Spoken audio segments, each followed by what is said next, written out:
Okay. Good evening and welcome to the March 4th meeting of the Milton School Committee. As is our best practice, please join us in the Pledge of Allegiance. I pledge allegiance to the flag of the United States of America and to the republic for which it stands, one nation, under God, indivisible, with liberty and justice for all.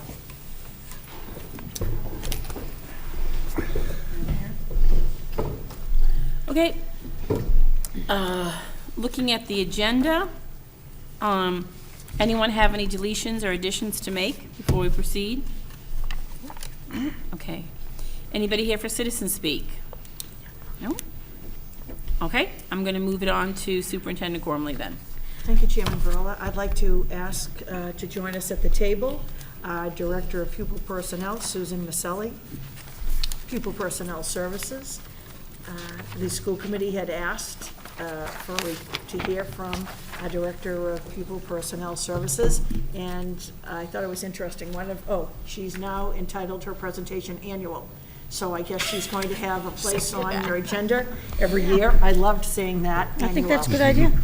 And so, Susan, can you just move the mic closer to you, honey, just for the television viewers at home so they can hear your marvelous presentation, which I'm sure I'm will going be. to turn this over. She needs no introduction to the school committee or the community, and on behalf of the school district, the amazing and outstanding work you do. Thank you. Thank you. Good evening, everyone. I'm going to be giving you just an overview of the kinds of things we've been working on this year. I'm going to jump right in and ask my, what? Not working? Uh-oh, maybe I'm not jumping right in. All right, I will do it then. That's okay. I'm going to jump right in and ask my friends from the Milton High School Achieve program to tell you a little bit about their day today. A day in a life. We're celebrating Inclusion Week. We're all wearing orange. You'll see that in the video. And I'm going to give you just a couple minutes to get to know them and their schoolwork that they've been doing.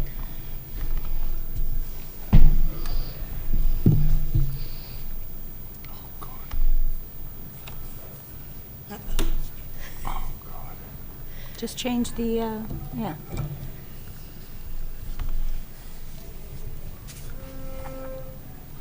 This was supposed to be set Don't you up. love technology? I know this was I know, supposed to be there's set up. times when you're like,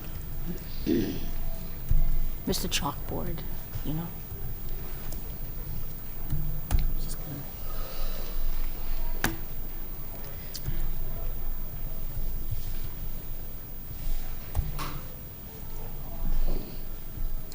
Here we go.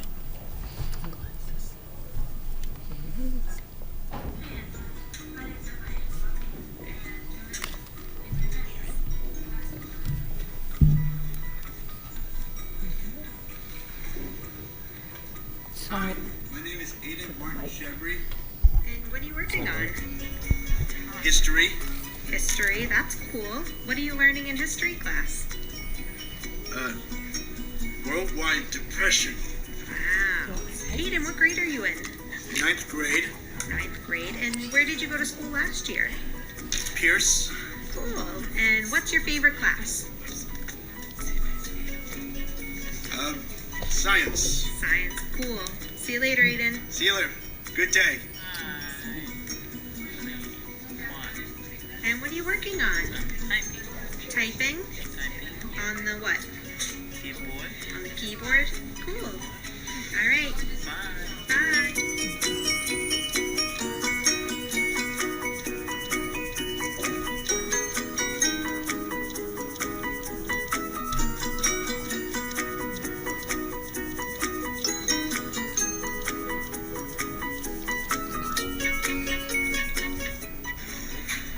My name is Hugh.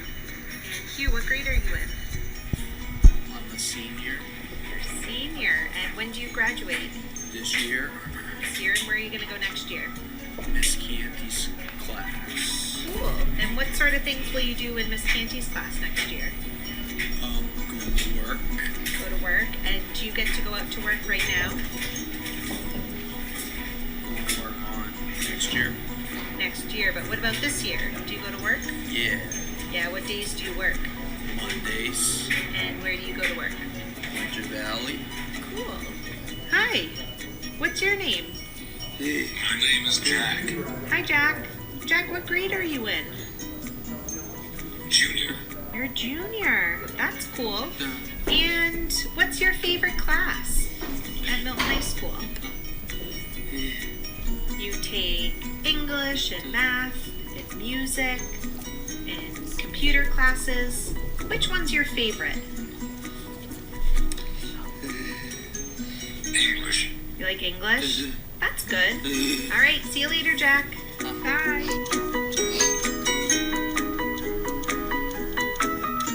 Hey, Molly. Hi. Where are you going? Peace. Speech. Cool. I'll see you later. Bye. Bye.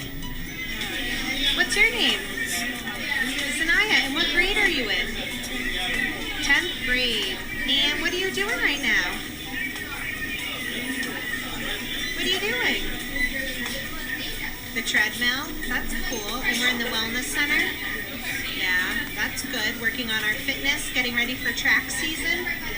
Yeah, what do you do at track? Run. Awesome. See you later.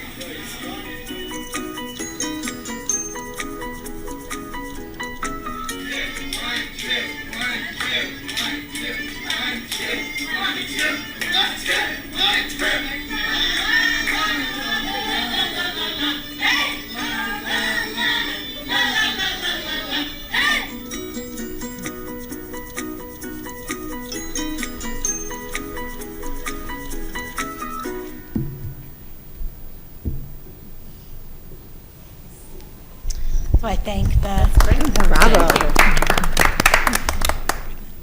the staff and students of the Achieve program for that amazing presentation. We'll put it up on the website, so if you weren't able to hear it, you'll be able to hear it at home. Sorry about that. I'm trying to cut it off.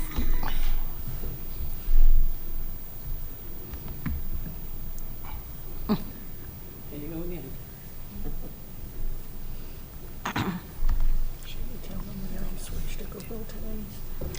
So I wanted to give everyone just a little bit of an update of the different responsibilities of the Office of Pupil Personnel Services. We oversee special education for students in preschool through age 22. We collaborate with guidance on Section 504. We provide oversight to the Educational Stability Program, which supports kids who are experiencing a disruption in their education due to things like homelessness or foster care or military movement. We also support the special education transportation for students who require modifications to access getting to school. And finally, we oversee home and hospital-bound education for students who are too sick to attend school.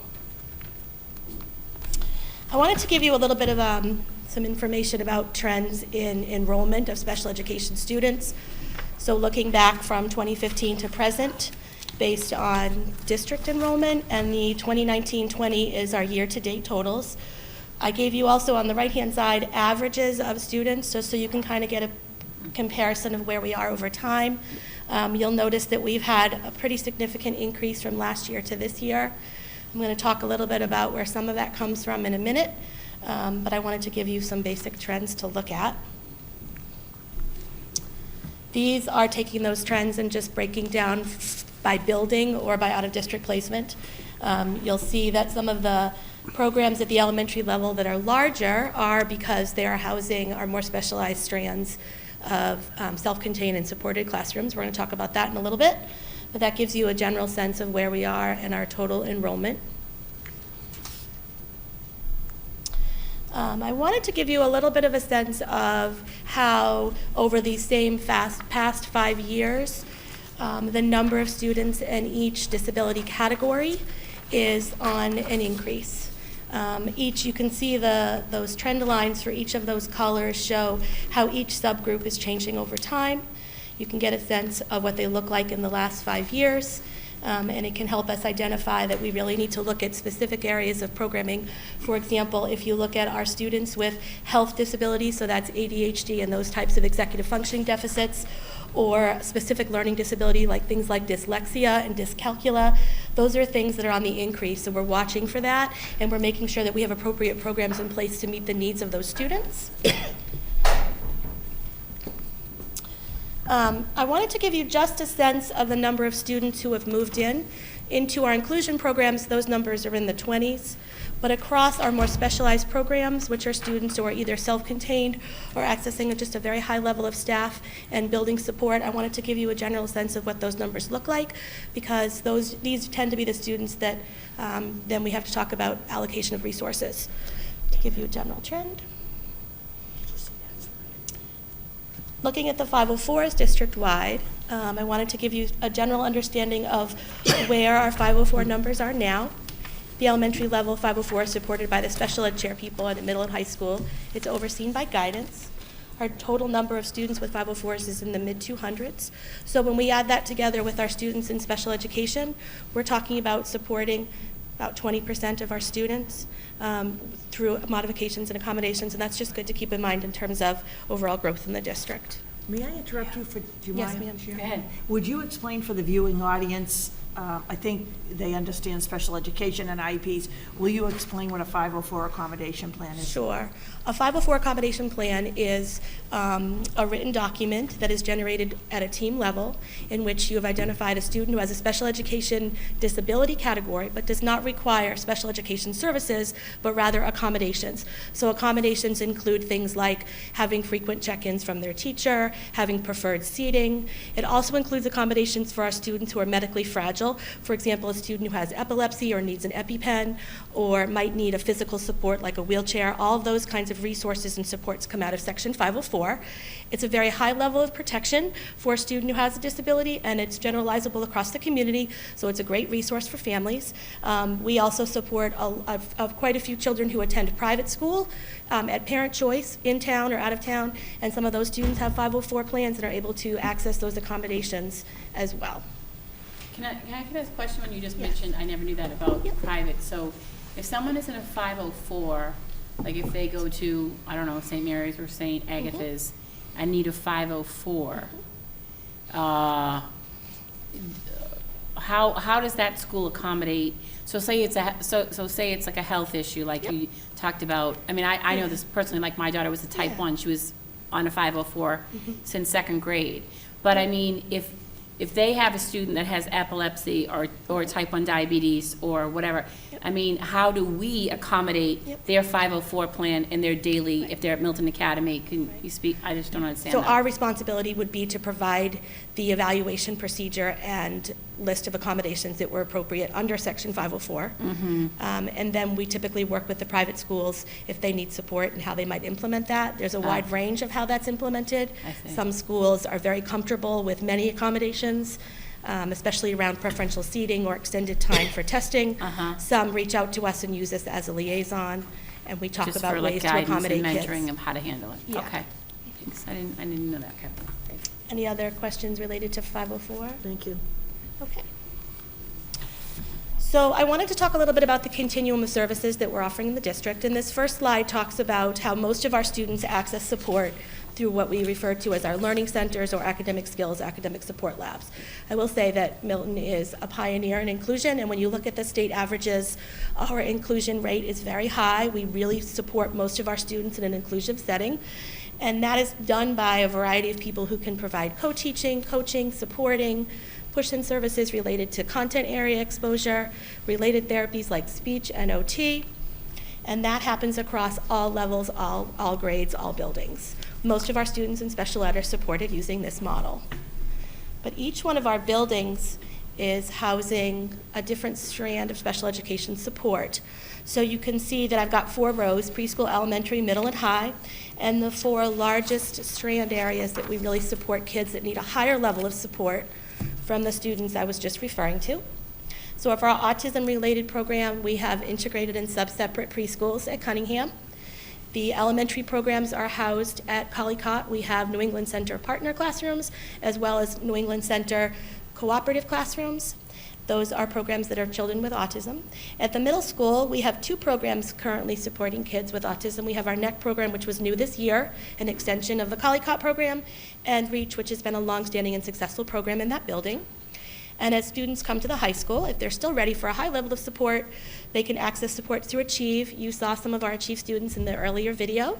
And we also have our 18 to 22 program, which supports our kids who are post grade 12 but not ready to graduate. They're typically working on vocational skills, they're in the community, and they're with us until they're 22.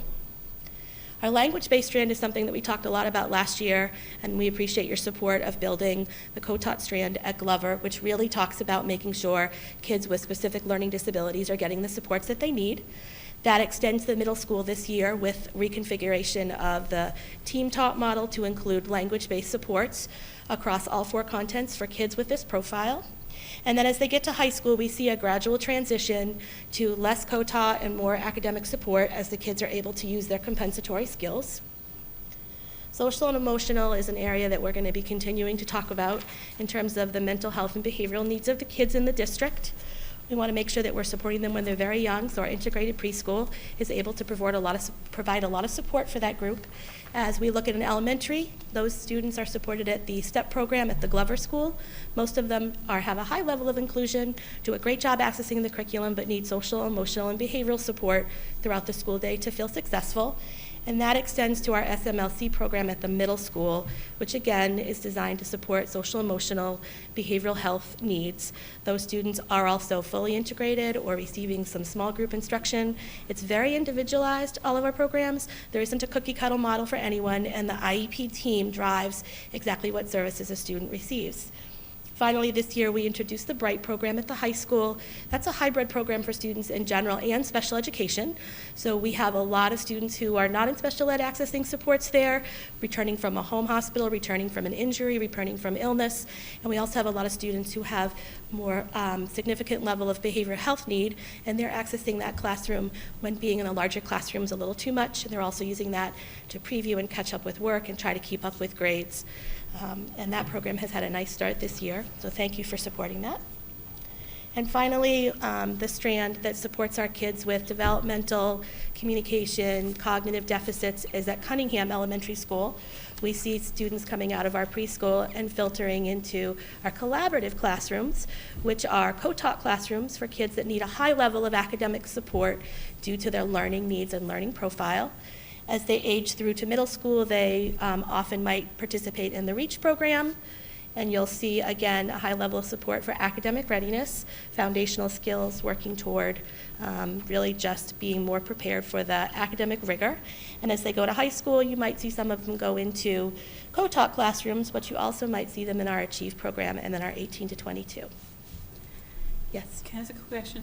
So, can you just explain a little bit the difference between the Social Emotional Learning Center at the Pierce and the Bright? Like, is that a stepping stone to the Bright, or can you just explain that a little bit? Sure. So SMLC is a special education program. It is supported by a full-time teacher and part-time adjustment counselor.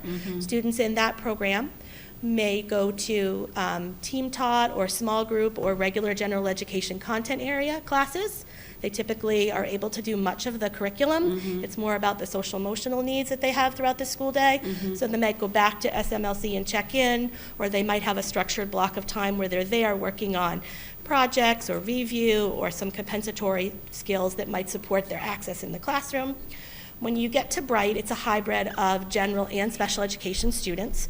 Some kids access that program for a short period of time. For example, following a return from a hospitalization, say concussion-related or mental health-related or school refusal-related. You might be there for 6-8 weeks and then be ready to be back to your more traditional schedule that you had prior, where some of the students are supported through an IEP and spend a piece of their day consistently accessing the supports of that classroom.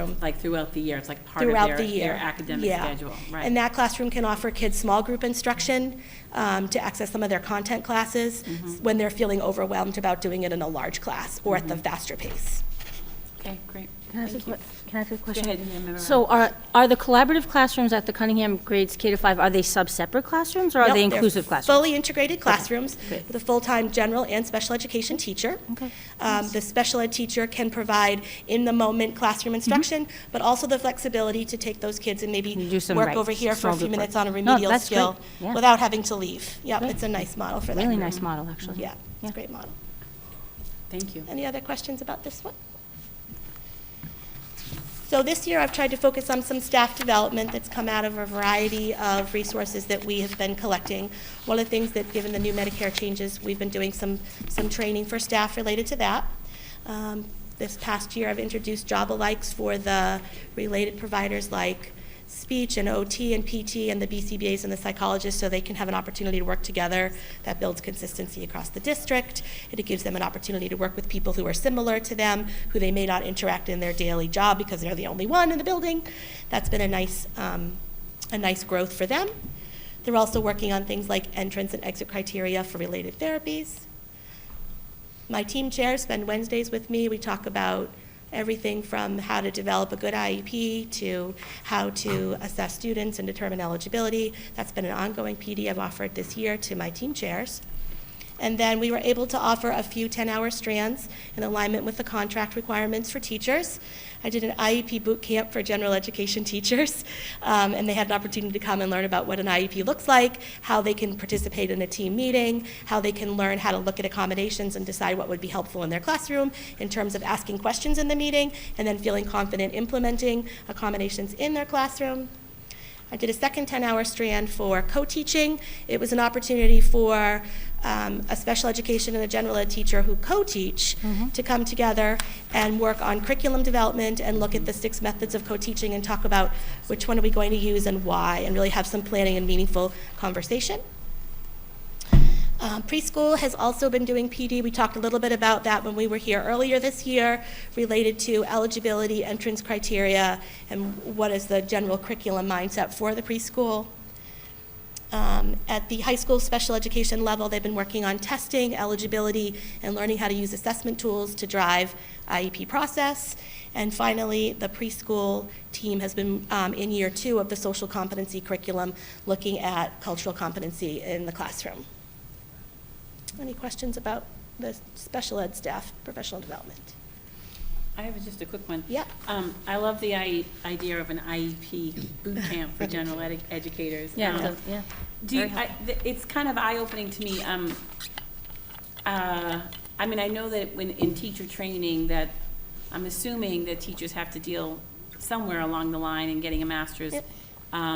For special, I know not everyone is special education certified, but you can have so many different kids on an IEP for so many different reasons. Do you think it's, I guess the general question is, have you found it like to be eye-opening to the general educator about what they need to think about and learn about all the students that they have on IEPs in their room? Because there's just so many more of them than not. Yes, at a very pragmatic level, it's how do you digest 12 IEPs and integrate them into your English class? Right. I've got all these accommodations, how do I do that? Right. So at a very pragmatic level, we were able to do some of that work. At a larger level, we were able to talk about like a general ed teacher saying, how does that disability going to impact that child in my classroom? And letting the team vet that conversation, because sometimes they may not have the background knowledge of a special education teacher to be able to say, gosh, how do I support that so that child can access what I'm teaching? Right. So this was an opportunity for them to kind of talk about how to ask those questions and look at the IEP. I had a small group participate. They seemed to really enjoy it, and I'm hoping I can offer that again to some more staff. And maybe, it seems like you say, maybe make them feel less overwhelmed by the fact that in a class of 24, I have 12 IEPs. How do I make that all work in the classroom? And yeah. That's great. Thank you. Yeah. So I really wanted to focus on paraprofessional professional development this year as well. They've continued their work with positive behavior intervention, having monthly opportunities to work on those skills, especially in terms of data collection. We have been able to do some training with them on general roles and responsibilities. What is the role of a para-educator in your classroom? How do you implement accommodation? Some of those very pragmatic pieces of bouncing around a building and servicing a lot of kids. And then also trying to introduce them to the curriculum and giving them an opportunity to interact with the general content materials, to participate in PD with general teachers in terms of what the REACH program looks like, for example, has been a concrete example, something we've been working on. And it's given them some valuable experience. I mean, we have a lot of paraprofessionals in this district. They work with our kids every day, and making sure that they have the professional development that they need is really important. So we've been focusing on that as well. Any questions about paraprofessionals? I wanted to shift gears a little bit and talk about the 2 program reviews that we've participated in this year. The first one was a program review conducted by the Department of Education related to educational stability, which is ensuring that students who experience a disruption in their education due to homelessness or foster or military needs are able to continue to have the supports that they need. And the second review was our tiered focus monitoring, which is the new term for the CPR, which is that 6-year cycle of looking at special education programs and talking about how you can improve what you're doing. This year, the focus for that review had to do with physical plant of buildings and some of the policies and procedures related to making sure that all students were able to access all parts of the school program as a whole. Something that I have started last year and have been working on this year is special ed program review. DESE would like us to, every 2 years, review our program, just like math and ELA and history do a program review, special ed does one. Previously, the last one was done by PCG, a consulting firm which came in and looked at programmatic overview, and they also looked at the platform for special education IEP management. I wanted to do an internal review this cycle as part of my entry plan. So last year, these were the steps that we really talked about last year. In terms of my entry plan, I was thinking about parent outreach and starting to connect with families through coffees and newsletters. I did a current review of all in-district programming, K-12, pre-K through 12. I did a lot of student observation and record review. I'm reading most of the IEPs that we're generating. I met with CPAC, parents, administrators, other stakeholders, and kind of started to collect all that information. That was last year's work. This year's work has really focused on targeting down and engaging stakeholders. So I've done some parent focus groups, I've done teacher focus groups, I've done parent surveys. I'm going to share a little bit of that with you in a minute. We've looked at short and long-term professional development goals for district-wide staff. I've done a lot of data analysis looking at where are trends in growth, where's our opportunities for developing programs. I'm trying to engage our students formally and informally. I still need to schedule our student focus group. And we've also been, Dr. Spalding and I have been co-chairing the staff workplace task force looking at elementary and secondary workplace environment and trying to work on some of the issues that they're facing. Preliminary findings related to the community outreach part of the special education program review had to do with generally families have an understanding of the IEP process. We need to do more to help families understand the role of special education versus other supports that are available in the district. For example, RTI or general ed supports, that's an area of opportunity for us. And we also are learning that parents would benefit from additional information about post-secondary planning. That's a process that starts for students when they're 14, and it really helps set them up for experiences that might happen if they have a different trajectory than a traditional 4-year college.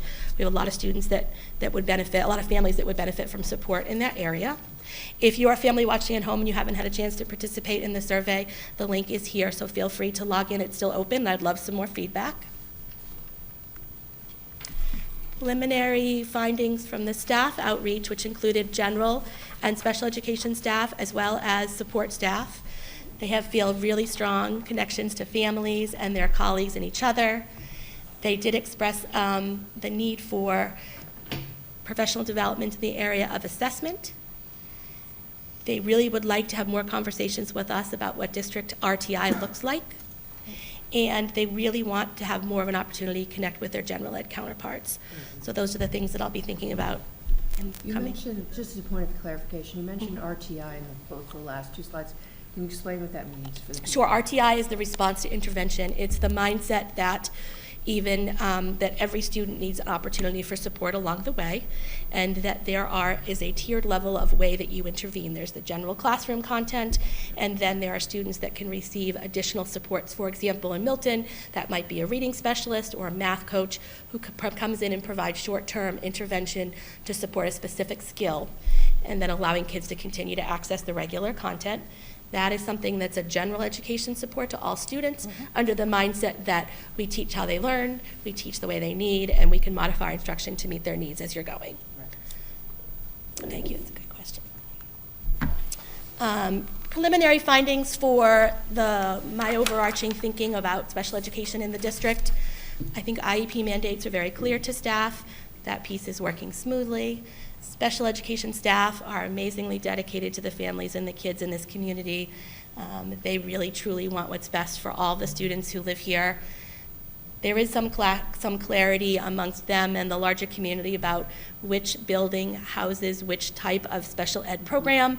That's one reason why I wanted to have a clear slide earlier, but that's also something that we're thinking about in terms of development of additional resources for families to help understand what's where and why. District-wide terms that we need to tighten for ourselves need to be clarified. For example, the difference between team taught and co-taught, and just making sure we have some uniformity in terms for families, because most of our families access 3 buildings. And if you're in special education, you might access 4 if you came from the preschool. So having some continuity would be really a wonderful opportunity for them. And special education staff would like some guidance and support from us in terms of how to balance all of the needs of their work: scheduling, testing, treating students, attending meetings, writing evaluations and IEPs, and how do we help them provide balance in all of that.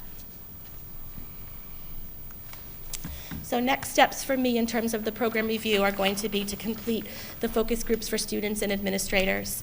I'm going to be finalizing the data that we've been reviewing throughout this whole process.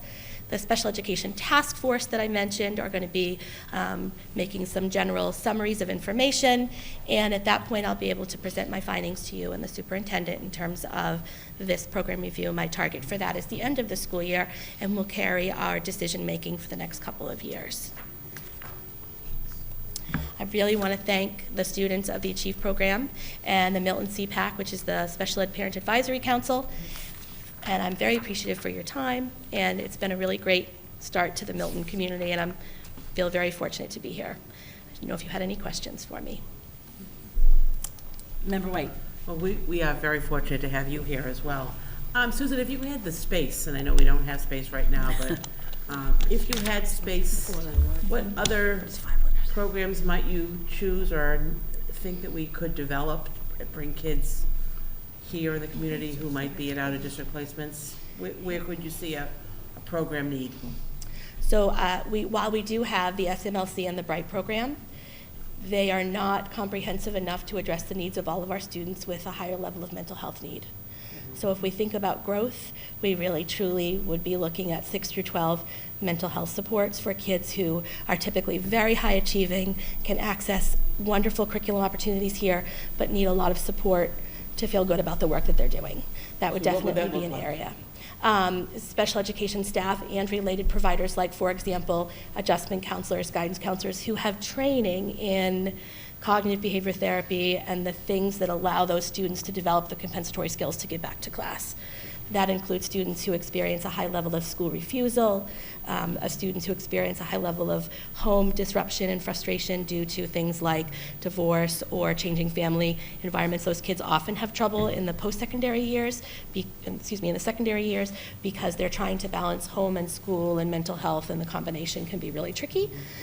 So it comes down to having small content classes available to them at the 6 through 12 level, which requires the general and special education combination, which is tricky. Yeah, I think that's a big area of need. Member Rosemary. Yes, thank you for your presentation. This is a wonderful overview for us. Following up on Betty's question about space, I've been thinking and writing a lot about our space needs in the past few weeks, and one thing I've heard a lot about is shared offices and multiple staff in offices that are not meant for quite so many staff, and the challenges around service provision and testing in those kinds of environments. I'm just wondering if you have any thoughts about how that's worked and how... It's really, really tricky at the elementary level especially. Sometimes I have 2 or 3 providers sharing a space that is very small. They are trying to balance the needs of direct service provision for students that are in IEP groups, as well as testing, as well as consultation to families, as well as preparation of materials for an IEP meeting. We are just bursting The same is true of some of our self-contained programs that are in spaces that were not originally designed to be full classrooms, which are, say, three-quarter space, but those classrooms are also struggling with just not having physically enough space for the number of students who are benefiting from that environment. But the therapeutic space is definitely a big concern as well. Okay, thank you. Can I ask a question? I just want to follow up on Member White's. So what you described of when she asked you how you see that, so would it be like a larger and more like fleshed out version of what we have for the Bright program at both the six, like the middle through the high? Like more of those classrooms with like more adjustment, more teachers to be able to just handle that? That's what you would foresee? So one of the challenges when you run special education programs at the middle and high school level that are multi-grade is you potentially can have students, let's say the middle school, 6th, 7th, and 8th grade, and then you're trying to provide academic and social emotional support across 3 grades, across 3 different curriculas, across different levels of curricula, so the complexities just become compounded. So having the opportunity to have small group content classes for kids that can access that is something that we're not able to do as much as we would like to. So that would be something that would be very space dependent and resource dependent. So to develop this, many of these students have to go to out of district. Correct. And so in your experience seeing these programs, would they be, you and I have discussed this, in our 6 public schools, or would advantageous for the students be off-site? Which, in your experience, would benefit the students more? Both models can be helpful. One of the benefits of running a micro school inside a larger environment or a micro school off campus is kids that have things like school refusal or school avoidance don't feel the social persecution of walking from the front door to the special education environment down the hall. So when you run a small subgroup, either a separate entrance on a wing or a separate building, you actually create a school community of kids that have like-mindedness regarding education. It would be a wonderful opportunity for many of the students who are out of district to come back and access the rigor of the curriculum, the social community, the after-school activities, which many of them are very successful participating in, and have small group content, therapeutically driven classes with content area teachers. You know, I mean, a micro school would be a wonderful resource to this district. So Susan and I have discussed this, and the school committee understands this, but before the school building project, we had over 100 students, and if you looked at the population, the percentage was even higher, out of district. And then when we went through the school building project, there was a will of the school committee, the community, the parents, the administrators, and the teachers to build programs so that now the needs of the children, you know, again, you look at the chart, our number hovers around 50. So we've created programs, our population has increased, you would think the number of students with the needs would increase, but we've brought that number down into a parent, a guardian, if they go out and see programs, they'd rather have their children in their hometown, not lengthy drives on vans. They want their children in the community. So to Susan's leadership and those before her and the administrators and the teachers, we've built programs, and you who are in education know sometimes those programs don't succeed, and in our growing years sometimes we said, can we do this? And this district has done it, and done it successfully, and so some of our programs are almost capped at numbers. And so individuals have said to me, could you tuition in children from other districts because this REACH program or the NEC program is so successful, but with students who, somebody said to me the other day, will you have students from out of district? I said, no. Every student who goes to the Milton Public School lives here. Every student who is in a special ed program in the Milton Public Schools lives in the Milton Public Schools. But this is a very interesting concept, and it's one that James Jett and Susan Maselli believe it would benefit students. Yes. Go ahead. Well, I just wanted to commend you on the professional development. I'd like to come to a few of these. I tell all young teachers that I come across that I think the more they can learn about special education, the more helpful that will be for them long-term. I understand that special education is a very regulated, law-heavy Yes. entity, I guess. But the crossover with just general education on a daily basis is, it's immense, and the more strategies you learn to work with students, the more helpful that is for every student. And that's why the RTI strategies are so helpful, like having that solid Tier 1 environment, professional workforce, which is all the things that your professional development gets at. It prevents the Tier 3, so having to have more students receive identified services. And so I commend you for this, and I don't know if it's just for teachers or if paraprofessionals could attend or as well. I don't know if that's down the road. I welcome anyone. Yeah, and I love the UD. I was just talking to one of my coworkers about the 6 methods. I just think the universal design, then the learning, and the combination of special ed and general ed is just so vital for the future of all public education, to reduce the Tier 3 and overall costs by making it more standard. So bravo to you for all your work and your staff as well.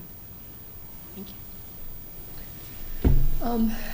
It's just sort of, I guess this is sort of the closing, because Yeah. I'm the last one to speak. You are, my friend. It's always a good position to be in. I would just like to thank you profusely for the work that you've done in the last, is it only 2 years you've been here? 1.5. I don't think it's One that. and a Yeah, half. I was going to say. I Yeah. can't You believe could probably you've still only been count the here a year days. and a half. Your work has been, nothing short of wonderful, excellent. And we really are lucky to have you. I'm listening to this, I have an inkling of what you do on a daily basis, because I'm in central office, and I know the numbers of, student meetings that you go to, and the times when you visit out-of-district placements, and the crises that occur on a daily basis.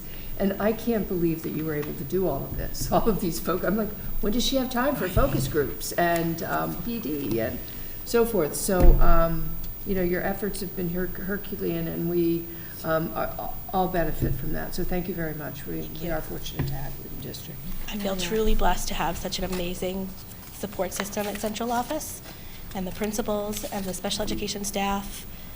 Everybody it's such a vital role to this work. So I feel very fortunate to be part of the machine that's on this journey. We call Susan our 7th principal. You are. She is, yeah, actually, You're yeah. in charge of, if you add up the IEPs and the 504s, you're the principal of the 3rd largest entity in town. Yes. I did have just a couple more things from the presentation that I wanted to ask you about before we close, just while I have you here. I did want to ask with the Bright program, because it's the first full year up at the high school, and Yes. what you spoke about. I'm just really interested, because I was on health and wellness for a couple of years when we talked about it, and we had our social and emotional coordinator, Lori Stillman, working at it. Is it going well with regard to just what you had mentioned? Because I know it services so many different needs in that 9-12 arena. So, is the student who, for instance, got a really bad concussion in field hockey in the fall, and it's severe, but, and they don't feel well, are they okay to say, okay, well, let's come back, and you can go to half your day, regular classes, but then you can go down to the transition room and work there, and then as well as a kid who had, I know it's awful, but maybe a parent or a close family member pass away, or a bad divorce, where they're in a social and emotional place where they're like, I just don't want to go to school today, and maybe the guidance counselor and whatever says, okay, well, how about you go to your first 3 classes, and then you can go down to, is it working? Are kids from all different, I'm going to even say this, the social and emotional spectrum and status at the high school to the quietest to the most popular to whatever, who all would benefit from it at some point, depending on what's happening in their life. Are you seeing that, or are some kids are like, there's no way I'm ever walking down the hallway and going into that room? Can you just speak to that a little bit? I think one of the gifts of the district is the availability of resources for kids in terms of staffing and people and materials. So those pieces are good in terms of there is someone there to receive that child in crisis and support them. Some of our kids benefit from that immediate availability, and we see a quick to moderate turnaround, and back they go. Some of our kids with a higher level of need, it's still such a daily struggle.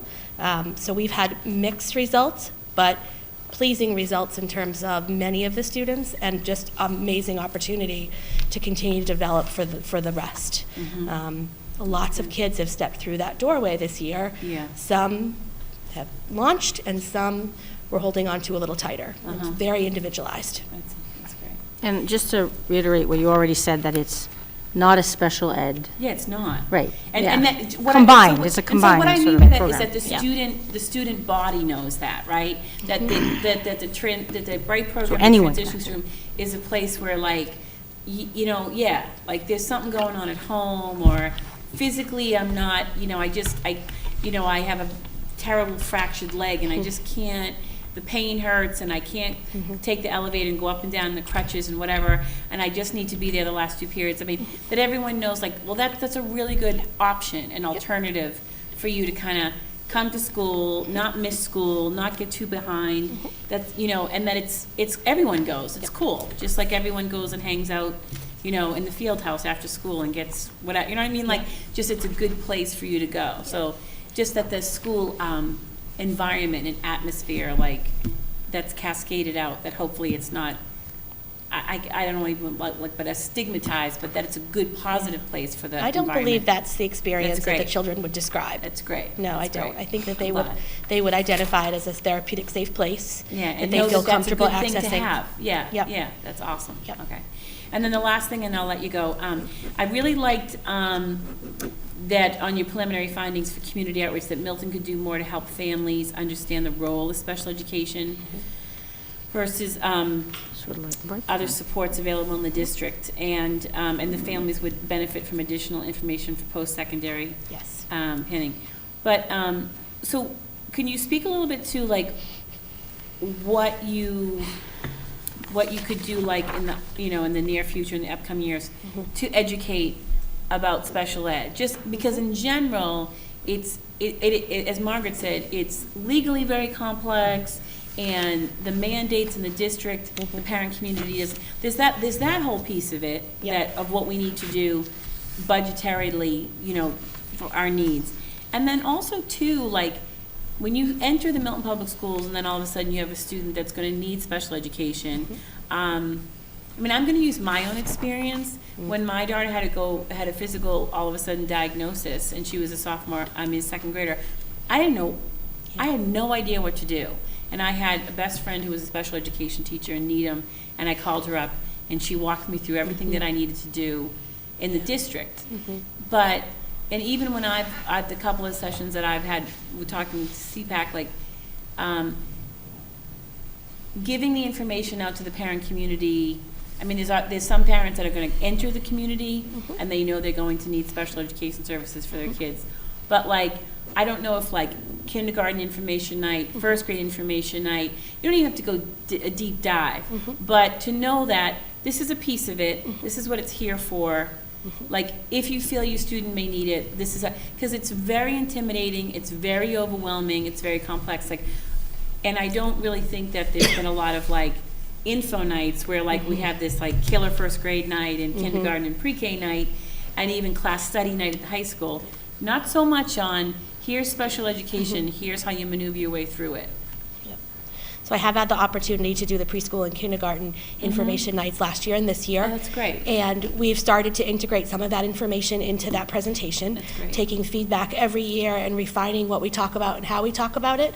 Something else I've talked to CPAC about, which I've done in previous districts, is creating a mentoring program where if you're a parent who has a child who's been in special education a long time, you get paired up with a new mom who's just learning about that for the first time, and you become like their big sister, mentor. that's great. We've talked a little bit about that this year. Super CPAC is very interested in expanding their outreach. We've been talking about that as well. This year, a few of my staff presented at the Parent Institute and did an IEP walkthrough for families and had a turnout. Is that what it's called, Mary? The parent University. University. Thank you. And we had some families participate in that. I think that's another forum And I'm hoping to do more work in that arena in the fall. I think we'll have an opportunity to kind of continue to expand that work at a very pragmatic level. I've been working with the team chairs who facilitate the meeting to really help focus the discussion in how are we going to support your disability, and really spend time on that part of the discussion, which sometimes gets pushed by quickly, so we can get to, let's talk about goals and Exactly. services. Yeah. Let's Yeah, back up and let's really talk about what you need to be successful. Right. And then talk about goals and services. So I'm hoping that families are experiencing a little bit of a shift in that thinking, and that will help drive an understanding and an awareness and a partnership. That's great. That's great. Great to hear. It's, it's a perfect note to end on. Susan presents at our preschool and our kindergarten. That's great to But hear. what separates Susan is that she'll say, and if you have particular questions, I'm down front afterward, and she's the last person Yeah. that parents and guardians are standing in line Sure. to talk to. Yeah. On behalf of the students whose education, as Margaret Eberhardt said, is improved, both regular and special education, all of the teachers, you're a resource to all of the teachers, you're a mentor to the principals, and as Dr. Craighead said, who's at central office, you provide us, we're part, I look at you and I think you're a unbelievable future problem solver. You know every student's name, you know their needs, and on behalf of the district, thank you. You've made us better. Thank you for coming tonight. Thank you so Thanks for much. having me. Presentation. If anyone has any questions, they can reach out to us at the Office of Pupil Personnel And Services. this will be up on And the this will web be up on the tomorrow, website. freestand. All right. Yeah. Thank you so everyone. much. Yeah. Bravo. Thank you. Bravo. Very briefly, Thursday is an early release day in the Milton Public Schools. A reminder to the viewing audience, Saturday morning, our second or third annual? Fourth annual South Shore Regional Minority Recruitment Fair in the Copeland Fieldhouse from 8 to 12. And for the viewing audience, and we're going to urge all of our staff, these are for teaching positions, administrative positions, in our custodial workforce, in our administrative assistant workforce, our paraprofessional.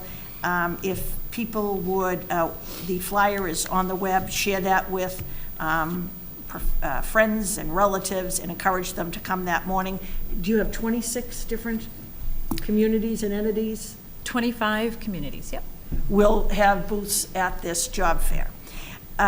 We'll ask Dr. Spalding at the next meeting to give us an update. She's chairing the 2 screening committees for the World Language Director and the Pre-K through 12 Fine Arts Director. The committees are made up of parents, educators, administrators, and the school committee will serve on that second round of those interviews.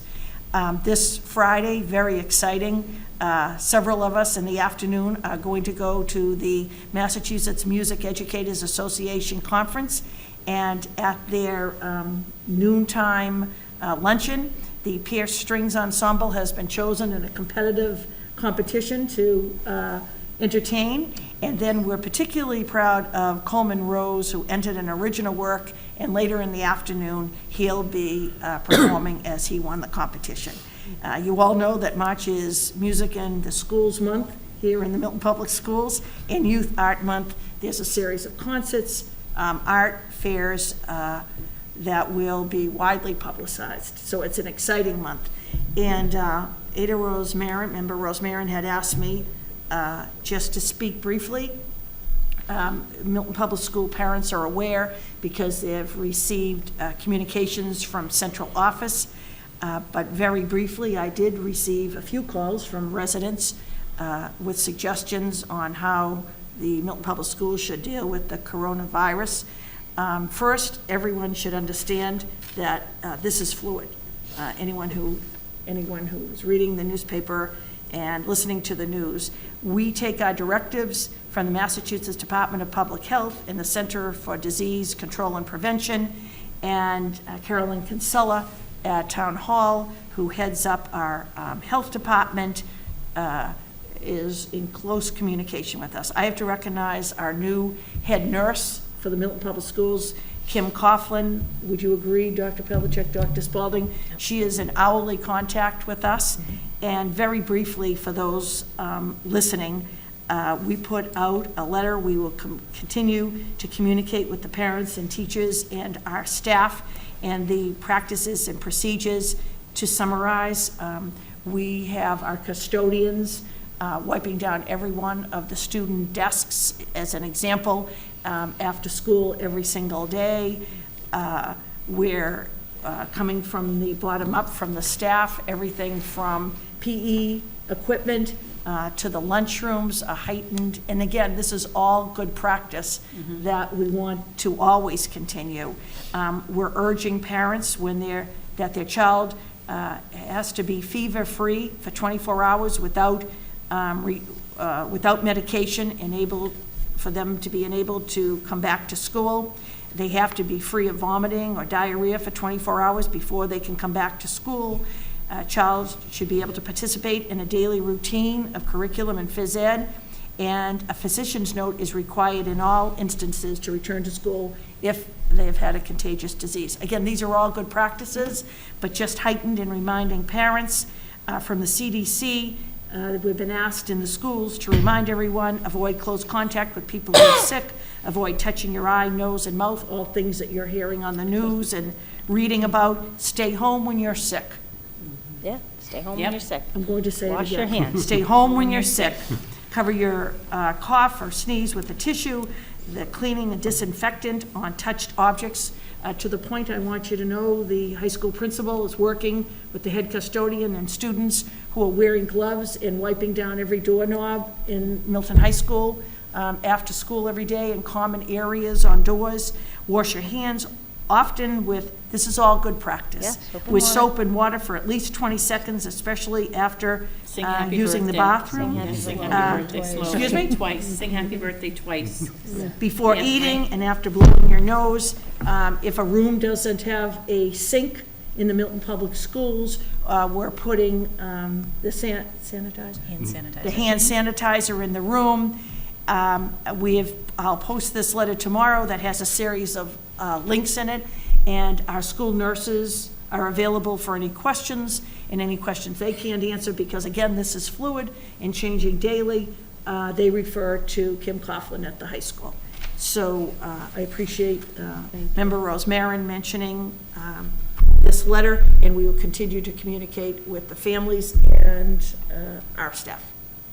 Can I just ask, Superintendent Gormley, where is the, where's the gathering in Boston? Is it at the Seaport Hotel Yes. on Friday? Yes, Friday. And I knew about the strings, but there's a That's separate, a new a separate category that Coleman put in an original, is it original saxophone piece, or what is it? It's a composition. It's a composition. A And regular ensemble, composer I think. competition. He won from the composer. so and so it will, like the local jazz ensemble from the high school perform Coleman's piece, or how does that work? Do you guys know? No. That's But that's after extremely Friday, when we impressive. go in town to the event, we're going to be able to, and I'll video you Friday night, all of you. I Well, we like- should tweet it. Even You might if- stop by. well, I mean, I'll see if I can, yeah, I was just gonna, that's why I wanted to know whereabouts it was in the city. And, we should have Coleman, and the Oh, strings that's people wonderful. come here, just Next to tell us meeting. about the experience. And the Yeah. little secret I'd love that to hear from them what they thought of it. Chairman Varela isn't telling Yeah. you, being an advocate for all subjects, but for the music department, she mentioned to me a few months ago about, remember when the Milton students were at the event? Yeah, And they- then Miss Miller was encouraged by Dawn Sykes and her peers to submit. You have to submit. Yeah. And they were chosen. It's a big deal. The last time they did it was, I know Grace was in, I don't know, 7th or 8th grade vocally. You remember went, that? Right, they yeah. went, right? Yeah, I went to I that. went, yeah, it was So it nice. was at the Seaport, and I remember even then, like, people submit, so there's all those different categories, and they submit from all over the Commonwealth, so being chosen to perform is a big deal. So we have strings and Coleman's individual pieces. Yes. Yeah, I mean, the strings is great, but I think that's incredibly impressive. We are not a musical academy. We are a public high school. Just want to say, like, I've known Coleman since he was in 6th grade, so I congratulate him. I should have all the major, facts. that is That's a huge. good I'm enough. just very impressed by that. Good for him, We'll man. invite them here. Yeah, on your I would behalf. love to hear their experience. Yeah, it'd be great. Thank you. Okay. My report. So I only have a quick thing to talk about. I'll just talk about that. I want to make a public announcement of the latest contract ratifications. Officially, the school committee is reporting out that in our executive session last week of February 26, 2020, we voted to ratify the collective bargaining agreements with the Milton Educators Association for Unit B and with the American Federation of State, County, and Municipal Employees, Council 93, Local 395. 1395. Oh, I'm sorry, 13, I said 3, 1395, sorry.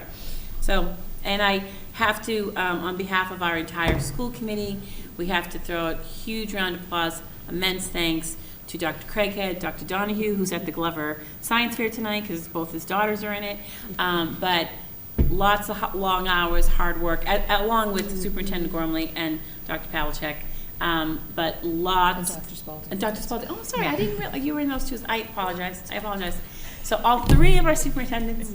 But it's just it's been a long year in it, or a half or so almost, for you guys to do it. So thank you so much for the time and the effort to bring this to fruition. So thank you very, very much. Yeah, major round of applause. Thank you. I don't. On to Finance Subcommittee, Dr. Craighead.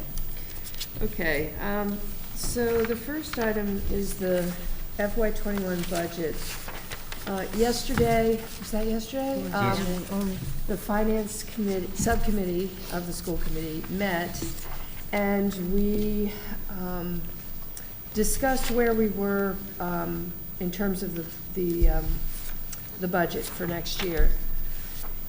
As you might recall from our last meeting a week ago, we voted to reduce our overall ask to the absolute bare bones ask, which was $514,000. After that vote, we were requested to reduce our ask to $300,000.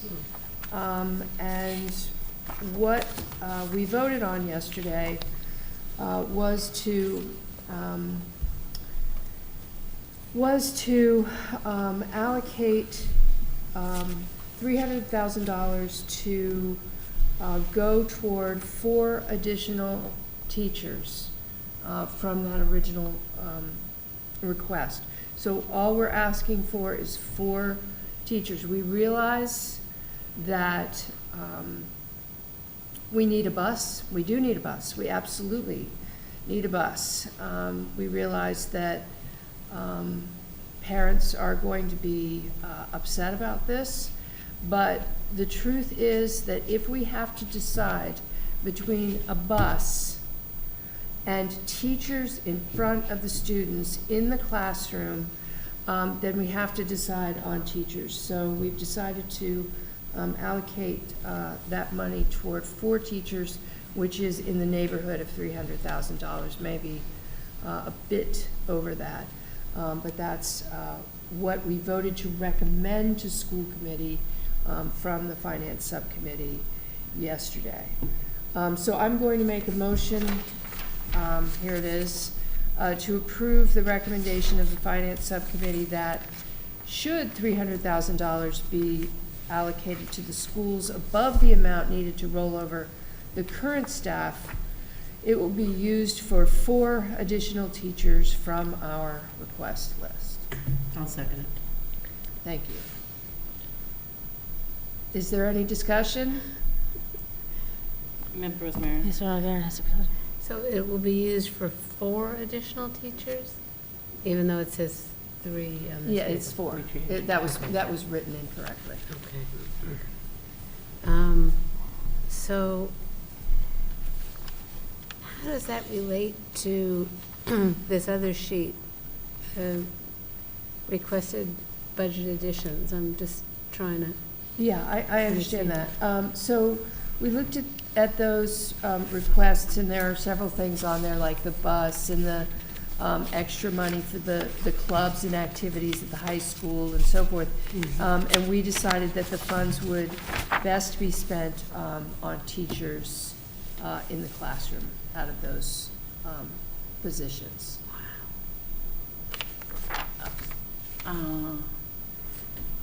So this, I'm sorry, this, just to her point. That was mistyped today. Okay. Well, there are more than 4 teachers on this list. I know, we realize that, Yeah. but we're gonna do 4, we're just gonna fund 4 which teachers 4. and decide where they're most, we know where they're most needed, but we're gonna allocate them Okay. after that. And so that means no also to the Assistant Director of Special Education? No, last week we dealt with that, Okay, yeah. okay. So if you look under the revisions right there, Ada, those revisions still stand, right? Oh, right, Right. Medicaid. This got is, it, this got is it, from got the it. reduction to Yeah. 514, Mhm. we're now reducing to 300. And then Okay. what's left was the stuff above the revisions. Okay. And after, we don't even know if we're, how We much don't know if we're money gonna get the 300 they're going to back. allocate in the budget, even though, we know that there's an enrollment crisis, and we know that we got $1.2 million extra in Chapter 70 money to account for that. We don't know how much money will be available to us from the budget. So they Correct. asked Elaine and Sheila, and I don't know if Betty was there, if there was $300,000, what would that essentially, I'm going to use the word buy, even though that's not really an appropriate use of the word. What would that buy you? What would that give you? And that would give us 4 teachers. We would then have, if we were to get that money, then we as a school committee would have to determine what those 4 teachers would be. Well, we're not at this moment ready to say exactly what that They're would be. needed everywhere. They're needed everywhere, so we're going to have to see how it rolls out with enrollment, with the numbers of kindergartens that come, with the numbers of first grade. Like, all of that's going to impact what ends up happening. I mean, ideally, what we would like is the 514. But, that's what we were asked, and we respectfully say, okay, well, then that's the reality. The reality is that that's all we would be able to get. And then there's the question of the bus, which should be, Yeah, okay, So, so. yeah. I guess I'll support the vote. I am just a little confused, though, that this was misdone, because when I looked at this earlier, that's what I thought that. No, so the vote in finance to recommend to school committee at the end of our finance subcommittee meeting yesterday was the 4. Instead of the bus. The 4. Right. And to see how it would play out with the bus. Right, so here.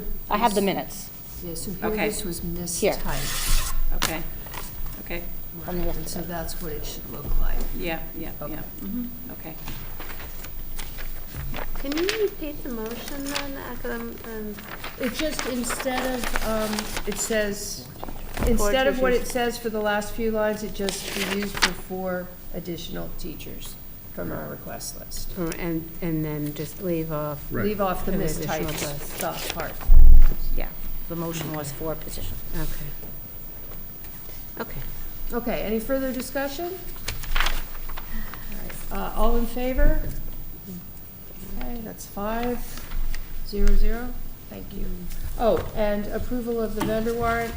I'd like to make a motion to approve vendor warrant number 36, payable March 5th in the amount of $384,379.30. Second. Oh, there you go. All in favor? That's 5. Nothing, unanimous, thank you very much. Thank you. Okay, so approval of minutes. We have the February Yes, 26th last week. minutes attached that Maureen Kennedy sent out via email as well. Does anyone have any edits, changes to it? No, they look great and they're highly detailed and accurate. Thank Wow, you. I was shocked. Yeah, I was like, wow, that was a lot of work in a week or 2. And it's amazing how quickly you've turned these around. And thank you for doing that. us, considering Thank this you meeting so was much. I just know last that week. they need them for the SO, right? They Right, need these exactly. words. All right, I'm Exactly. going to make a motion to approve then, to officially approve the February 26, 2020 minutes of the Milton High School, the Milton School Committee meeting. I'll second. Okay, all in favor? Okay, unanimous. God bless. Bless you. God bless. All right, old business, don't have any citizen speak, we don't have any. Next meeting agenda, we have, Mr. Bill Ritchie coming. Yes. Right, from Consolidated Facilities. Anything else on the, agenda? I'll see if the music. Yeah, can come. yeah, that would be great, the music is, to come and talk about, that. Which reports from which committees are we having that night? Do we know who's in rotation for that night?